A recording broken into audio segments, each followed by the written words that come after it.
Hey everyone, Radhe Radhe. कैसे हैं आप सभी लोग? आई होप आप लोग बढ़िया होंगे और आप लोग की यूपी टेट की प्रिपरेशन भी अच्छी चल रही होगी। तो आज मैंने भी यूपी टेट का अपना एक मॉक टेस्ट दिया था जो कि RWA पे, और मेरा नंबर कुछ 106 आया था, जो कि आप लोग देख सकते हैं। मुझे मॉक टेस्ट में कुछ चीज़ें मतलब सही लगी, लेकिन जैसे CDP का पोर्शन था उसमें सिर्फ मेरे 15 नंबर आए, क्योंकि उसमें अलग अलग पैटर्न का क्वेश्चन था। जैसा मैंने पढ़ा था उससे बिल्कुल ही डिफरेंट था। तो शायद मेरे नंबर इसीलिए CDP में कम हो गए, नहीं तो मेरे नंबर CDP में 20+ अक्सर रहते हैं। और क्या बोलते हैं, हिंदी में सही नंबर था, हिंदी में 24 या 25 ऐसा कुछ था, हिंदी सही थी। और फिर उसके बाद EVS पोर्शन की बात करते हैं तो EVS भी ऐसा जनरल बेस क्वेश्चन पूछा था, EVS भी मुझे सही लगा। EVS में मेरे 22 समथिंग क्वेश्चन सही थे।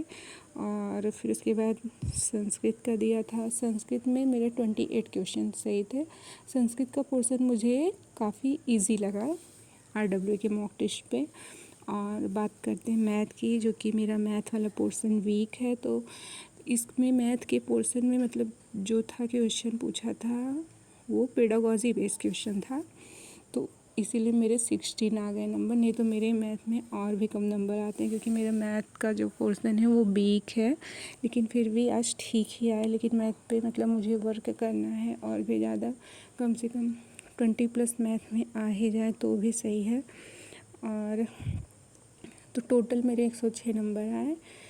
और क्या बोलते हैं कि आज का जो टेस्ट था RWA का ठीक था। और एक बार मैंने और टेस्ट दिया था तो मेरे नंबर कम थे, आई थिंक उसमें मेरे नंबर काफ़ी कम थे, क्योंकि मुझे लगा नहीं था इतने नंबर कम होंगे। 85 समथिंग कुछ नंबर थे मेरे उसमें। तो उसके अकॉर्डिंग आज वाला मॉक टेस्ट मुझे थोड़ा सा सही लगा। और वैसे मैं ऑनलाइन मॉक टेस्ट ज़्यादा नहीं देती हूँ, ऑफलाइन ही मतलब मैंने बुक लिया है, यूपी टेट यूथ पब्लिकेशन का है, मैं उसी से ज़्यादा टेस्ट देती हूँ। लेकिन मुझे लगा कि अब थोड़ा मतलब RWA का ऐप पे सब लोग ज़्यादा प्रेफर करते हैं, तो उसमें देखते हैं कितना नंबर आ रहा है कितना नहीं। तो इसीलिए मैं भी सोच रही हूँ अब ऑनलाइन टेस्ट देने का।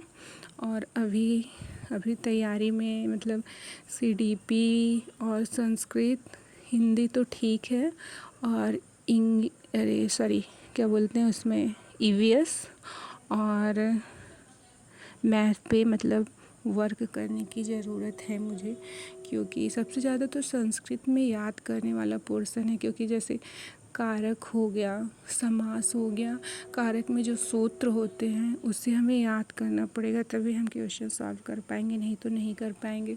तो वही मैं ये संस्कृत पढ़ रही हूँ लाइब्रेरी में, तो उसी को मैं देख रही थी।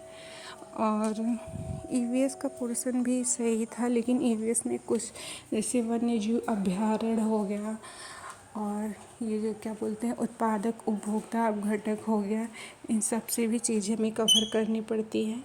तो EVS में भी बहुत सारी फैक्चुअल चीज़ें हैं जिसे हमें याद करना पड़ेगा, क्योंकि बार बार चीज़ें देखनी पड़ेंगी, नहीं तो माइंड से निकल जाती है, क्योंकि सारा याद करने के बेस पे ही है।